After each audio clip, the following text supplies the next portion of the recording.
The mysterious death of Chad Langford. On March 12, 1992, military policeman Chad Langford was finishing what should have been a routine patrol of his army base in Huntsville, Alabama.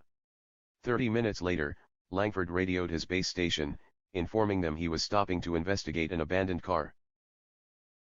Within minutes, the backup officer arrived to find a bizarre scene. Chad's military ID tag, armband, and his portable police radio had been deliberately arranged in the middle of the street. There was no sign of Chad. Then, a quarter of a mile away, the officer found Chad's body. His head was bleeding and he was barely breathing. His cap had been stuffed in his mouth and the cord from his radar unit had been wrapped around his neck.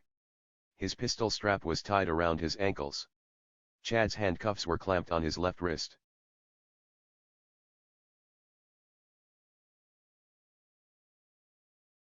Robert. Strangely, Chad's .45 caliber pistol was found under his left shoulder. Ballistic tests would later show that 2 shots had been fired from Chad's gun. However, it could not be determined whether either of them had hit Chad.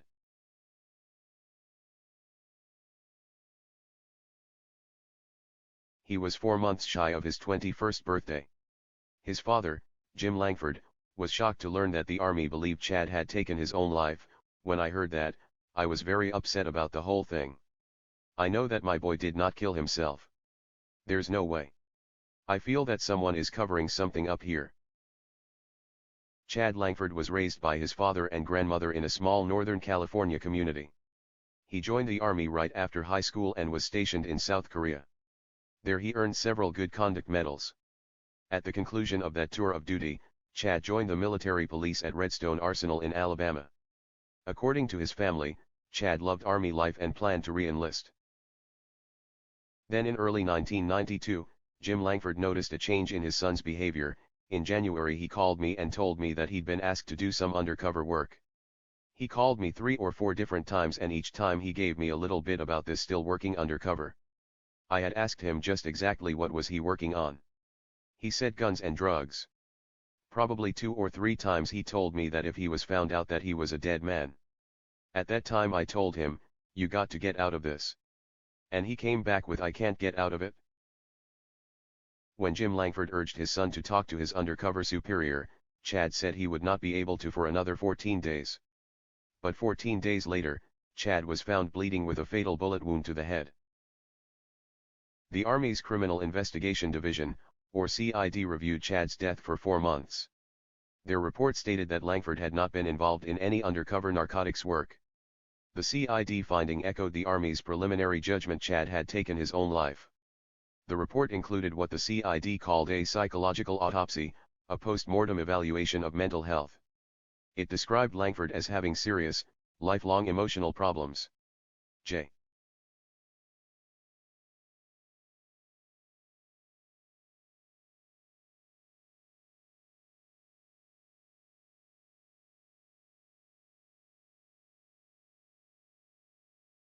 As psychologists out to talk to you, or call you over the phone and talk to you for 10 minutes and then they complete life story of everybody.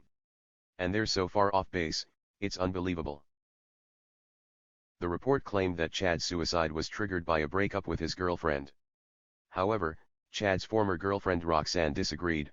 The CID report said Chad committed suicide over my breaking up with him. But that wasn't true. I didn't break up with Chad. Chad broke up with me. I had a feeling that someone was telling him to break it off with me and I think Chad did it to protect me or something.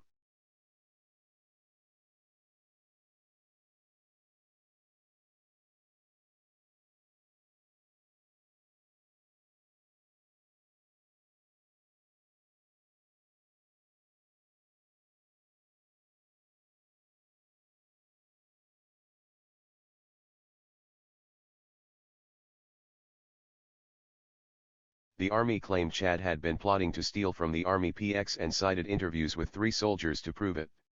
Chad's father believed there was a legitimate explanation for any contact his son may have had with criminal elements on the base. Maybe they were trying to recruit him. Maybe this was what he was doing with the informant or the undercover work. Chad left phone messages for several friends just hours before his death. The CID interpreted Chad's calls as goodbye messages to those he cared for the most. However, Chad's father never received a call. Chad would have called me. I know he would have. He would have called me if something was to the point where he was going to commit suicide. I know he would have, but he didn't call me and he didn't call his grandmother, so there were no goodbye calls as far as I'm concerned.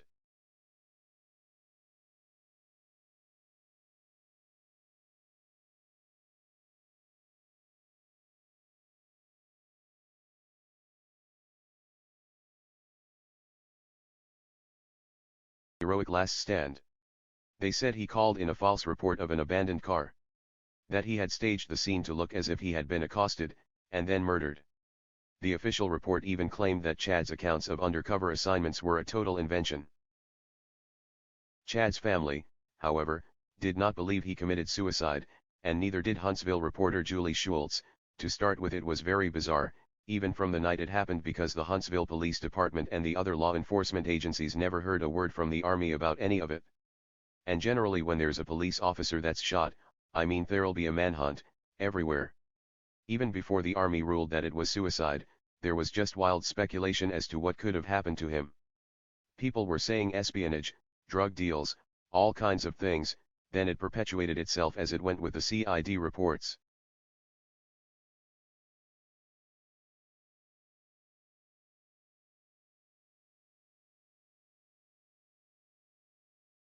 Was found. According to Jim Langford, in both cases the drivers were never questioned. It's actually crazy. You're talking about a murder here. And it appears to me that anybody within a 3 or 4 mile radius of that place should have been stopped and held for some time. They didn't do that. Chad Langford's final hours remain shrouded in mystery. Did he invent a tale of undercover intrigue and then stage a heroic death? Or did Chad Langford truly die a hero, gunned down in the line of duty? The end. Thank you for watching. Don't forget like and subscribe.